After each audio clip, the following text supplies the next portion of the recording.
Our first glance of Croatia and the adjoining Adriatic Sea, which is part of the Mediterranean, was from the skies, and it was love at first sight.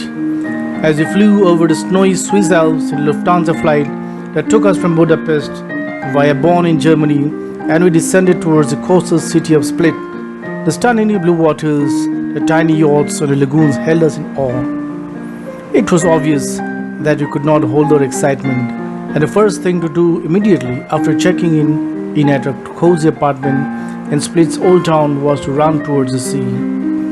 And there it was, right in front of us, the old blue sea, the breathtaking Split harbor, lined up with luxury ships, boats and yachts, the duck and the seagulls, the impending sunset and the refreshing breeze giving us company. And we were, to use old cliché, all smiles. And after admiring the sea for a while, which helped us erase all our jet lag and all our worries, we set about exploring the place, the promenade and the old town lined up with narrow alleys, eating joints, souvenir shops and old architectural marvels such as a Roman emperor's palace and a fish market.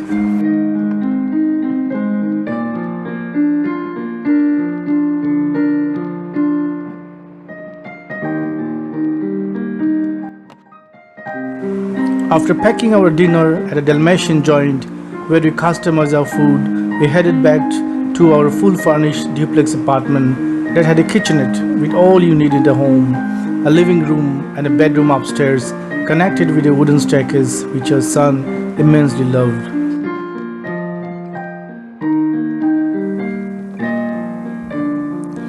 After a good night's sleep, the first thing we did the next morning was to go for a yacht ride that would take us on a tour of the choppy Dalmatian waters. There were options galore. We chose a deep sea cruise. We were the first to board the yacht and chose the top deck because that would give us the best view.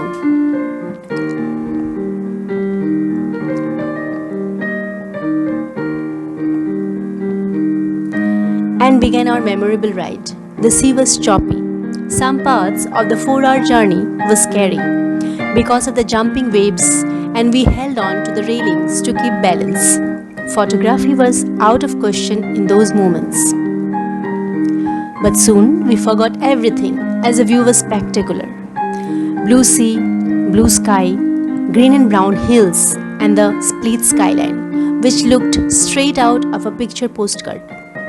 The guide vividly described all the places and also told us how at regular intervals the seawater is tested to ensure its cleanliness.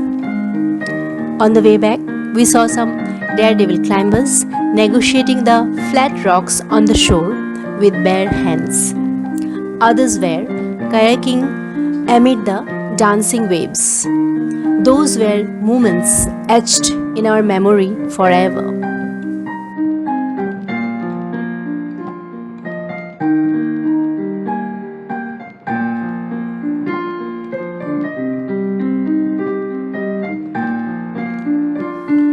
It was already day 3 and time was flying. The next morning we decided we should look for a beach as till the time we could not get the opportunity to touch the water.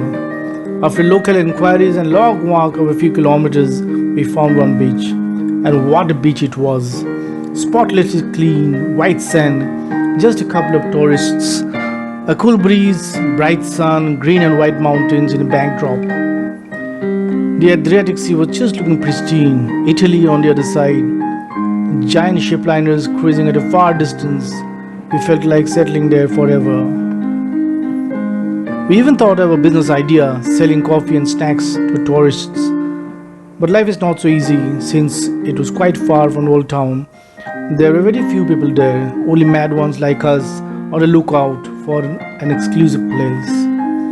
We got down, walked on the water, but it was chilly, and so we decided to sit on the shore as our son kept on looking at the sea blankly like a philosopher.